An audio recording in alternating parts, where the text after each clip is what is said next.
ಬರಬೇಕಾಗಿ ವಿನಂತಿಸಿಕೊಳ್ತಿದ್ದೇವೆ. ದಯವಿಟ್ಟು ಈ ವೇದಿಕೆಯ ಎಡಭಾಗದಲ್ಲಿರ್ತಕ್ಕಂಥ ಎಲ್ಲ ನನ್ನ ಆತ್ಮೀಯ ಸ್ನೇಹಿತರು ಆಸೀನರಾಗಬೇಕು. ಯಶಸ್ವಿಗೊಳಿಸಿ ನಿಮ್ಮ ಕೈಯಲ್ಲಿದೆ ಈ ಕಾರ್ಯಕ್ರಮ. ನಿಮ್ಮ ಪ್ರೀತಿ ಪ್ರೋತ್ಸಾಹ ಇವತ್ತು ಪ್ರತ್ಯಕ್ಷವಾಗಿ ಪರೋಕ್ಷವಾಗಿ ಸಹಕಾರ ನೀಡಿದಂತ ಎಲ್ಲ ನಾಗರಿಕರಿಗೆ ಮತ್ತು ಎಲ್ಲ ಸಾರ್ವಜನಿಕ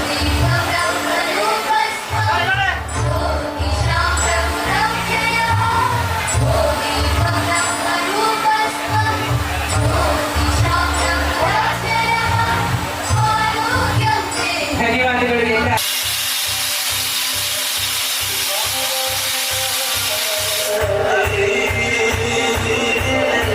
ಈ ಚಿಕ್ಕೋಳ್ ಮೇಲೆ ಇರಲಿ ಅಂತ ನಾನು ಯಾವಾಗ ಕೇಳ್ಕೊಳ್ತೀನಿ. ಇವತ್ತು ನಾನು ಜಾಸ್ತಿ ಮಾತಾಡಲ್ಲ, ಎಲ್ಲ ಗಣ್ಯರಿದ್ದಾರೆ. ಅವ್ರ ಕಡೆಯಿಂದ ನನ್ನ ಬಗ್ಗೆ 4 ಒಳ್ಳೆ ಮಾತು ಕೇಳೋದಕ್ಕೆ ನಾನು ವೇಟ್ ಮಾಡ್ತಾ ಇದ್ದೀನಿ. So let's hand over it.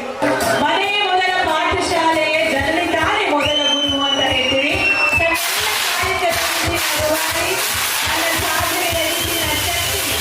ನಮ್ಮ ಸುಶೀಲಮ್ಮನವರಿಗೆ, ಭಾರ್ಗವಿಯವರಿಗೆ ಒಳ್ಳೆಯ ಕೆಲಸಗಳನ್ನ ಮಾಡುವಂತಹ ಶಕ್ತಿಯನ್ನ ಪಕ್ಕಕ್ಕೆ ಹಿಡ್ಕೊಂಡು ಅವ್ರ ಪುಸ್ತಕ ಇಸ್ಕೊಂಡು ಅಡಿಕೆ ಹಾಕಿ ನೋಡಲ್ಲ. ದುಡ್ಡು ಕೊಟ್ಟು 3 ಪತ್ರಿಕೆಗಳನ್ನ ತಗೊಳ್ತೀನಿ. ಪಕ್ಕಕ್ಕೆ ಹಿಡ್ಕೊಂಡು ಓದೋಳಂದ್ರೆ ನನ್ನ ಪತ್ರಿಕೆ ಇಸ್ಕೊಂಡು ಯಾವತ್ತೂ ಓದಲ್ಲ. ಬೇರೆಯವ್ರ ಪುಸ್ತಕ ಕೊಡ್ರಿ ನಾನು ಓದ್ಕೊಡ್ತೀನಿ ಅಂತ ಕೇಳಲ್ಲ. ನನಗೆ ಬೇಕು ಅಂದ್ರೆ ನಾನು ದುಡ್ಡು ಕೊಟ್ಟು ತಗೊಂಡು ಓದ್ತೀನಿ. ಅದಕ್ಕೋಸ್ಕರ ನಾನು ಇವತ್ತು ದುಡ್ಡು ಕೊಟ್ಟು ತಗೊಂಡಿದ್ದೀನಿ. ಇಲ್ಲಿ ಬಂದಿರೋರೆಲ್ಲರೂ ದುಡ್ಡು ಕೊಟ್ಟು ತಗೋಬೇಕಂತ.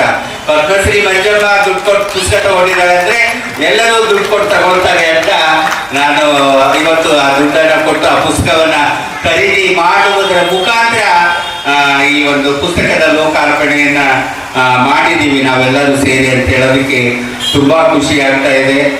ಅದೇ ರೀತಿಯಾಗಿ ಇವತ್ತು ಭಾರ್ಗವಿ ಶೆಟ್ಟಿ ಅವರು ಒಂದು ಪುಸ್ತಕವನ್ನ ಬಿಡುಗಡೆ ಮಾಡಿದ್ರು. ಅದು ಮಹಿಳಾ ದಿನಾಚರಣೆಯ ಪ್ರಯುಕ್ತ ಒಂದು ಮಹಿಳೆಯರ ಸಾಧಕಿಯರ ಪುಸ್ತಕವನ್ನ, ಒಂದು ಕವನ ಇದನ್ನ ಪುಸ್ತಕವನ್ನ ಬಿಡುಗಡೆ ಮಾಡಿದ್ದಾರೆ. ನಾನು ಇನ್ನು ಆ ಪುಸ್ತಕದ ಒಳಗಡೆ ಏನಿದೆ ಅಂತ ನಾನು ಓದಿಲ್ಲ. ಆ ಪುಸ್ತಕದ ಬಗ್ಗೆ ಮಾತಾಡೋದಕ್ಕೆ ಬೇರೆಯವರು ಇದ್ದಾರೇನ, ಆ ಪುಸ್ತಕದ ಬಗ್ಗೆ ಮಾತಾಡ್ತಾರೆ. ಆದ್ರೆ ಅಷ್ಟು ಜನ ತಾಯಂದ್ರು ಆ ಪುಸ್ತಕದಲ್ಲಿ ಇದ್ದಾರೆ ಅಂತ ನಾನು ಕೇಳ್ಪಟ್ಟೆ. ನಿರೂಪಕಿ